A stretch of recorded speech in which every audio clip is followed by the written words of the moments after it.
getting closer. I'm excited about that. All right, back to the NBA. Talk some Sixers-Pistons. And for a Philadelphia team built on elite offense and scoring, we didn't see much of that from James Harden last night. Harden, 4 for 15. That's not going to cut it. A disappointing loss to Detroit. Sixers bench, how about this? They got outscored 39-8 in this one. But Doc Rivers said after, his bench unit wasn't the only issue. Take a listen. Well, they didn't struggle. They didn't get a lot of shots, in their defense. I think during that stretch, it was more James, than them. So, it's just a tough night. Ooh, that caught our attention. Broussard, are you okay with Doc calling out Harden? You know I am, because I'm old school. This is called coaching. All right? I mean, come on. Doc, James Harden was 1 for 6 in the fourth quarter. 0 for 3 from 3. All right? James Harden hit 1 basket in the final 30 minutes of the game.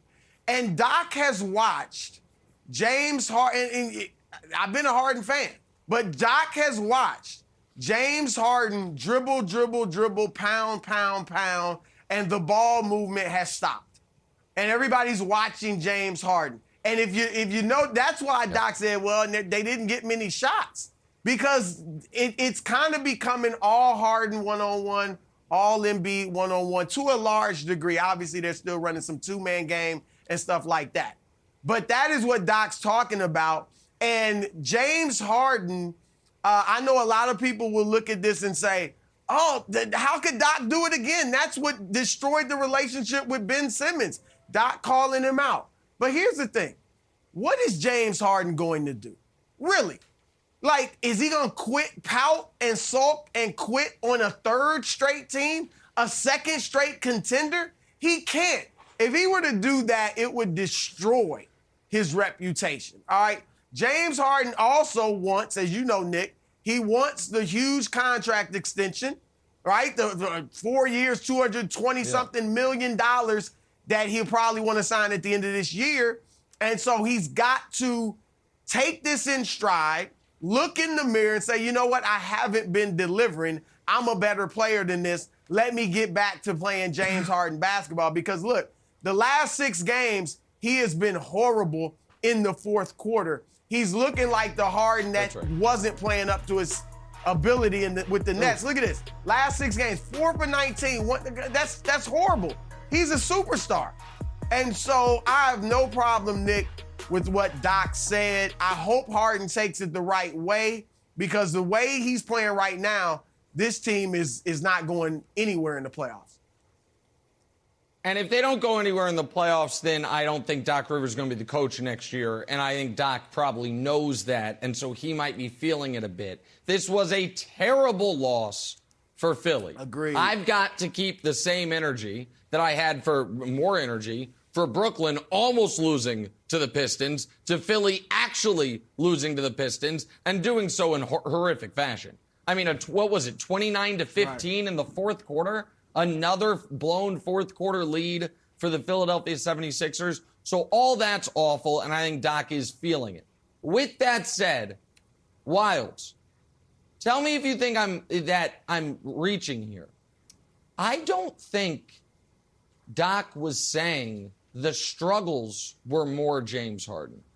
I think if you listen to that quote, he's actually talking about who was taking the shots. Because he says, well, the bench unit didn't really get a lot of shots there. It was more James. So I don't think Doc was saying James. Now, it's true that the shots James was making or taking, he wasn't making. It's true that James was struggling. But I don't think Doc, when he was saying that, actually thought he was analyzing James's play. I think he thought he was giving just a cogent, recap of shot distribution. And I think Twitter took it as a shot at James, and given the stuff with Ben, all of that. But I bet you this morning, Doc Rivers is a little irritated, because I don't think that's what he was trying to do. Now, Brew is saying he would be fine with it if it was what he was trying to do. I would not think it's a good idea. I would not think that is the road Doc wants to travel down right now, is calling out another star. Because it doesn't, listen, we can't, because we don't live in a utopic society. They're too sensitive? No. Yeah. I mean, was what he said that bad? No, but again, Ben Simmons is too sensitive. Here's the thing. We all know that. Okay. Well, I guess my point is, you can either do what should be able to, you can either operate, I should be able to do something, or you can operate in the reality of, maybe I should be able to do something, but it's not going to help, it's not going to have any positive effect. So I think Doc knows publicly calling out one of his players who is struggling is not going to have a positive effect, which is one of the reasons why I don't think that's what he was intending to do, even if that's the actual impact of what he said. Sure. I think you're right. And I think Doc Rivers could have gone a step further. I think Doc Rivers could have pulled up this graphic if Dusty was on his staff. Maybe Dusty, hey, think about it, Dust. I'll write you a nice cover letter if you want to. Final 30-45, 4 points. 1 for 11, 0 for 6. Yeah, I think you're allowed to say James has been struggling and not have any repercussions, and not say, oh, how Doc Rivers, how dare you speak facts on a post-game press conference? I think that's totally not only within his right. It's like he should be more aggressive in calling James out. So after a bad game, he doesn't go to a birthday party or release highlight videos of the assist record or whatever he was sending out in a highlight video for. The only caveat, Broussard, I'll make a small turn here. Do you think that Doc bears some responsibility that the Sixers offense runs like, I don't know, an AAU team with like one kid with one D1 prospect? Like, hey, let's give it to Brian. Let's see what Brian can. Hey, fire it up, Brian. It's your ball. Do you think that Doc bears some responsibility that sometimes the Sixers offense seems so one-dimensional when James is out there?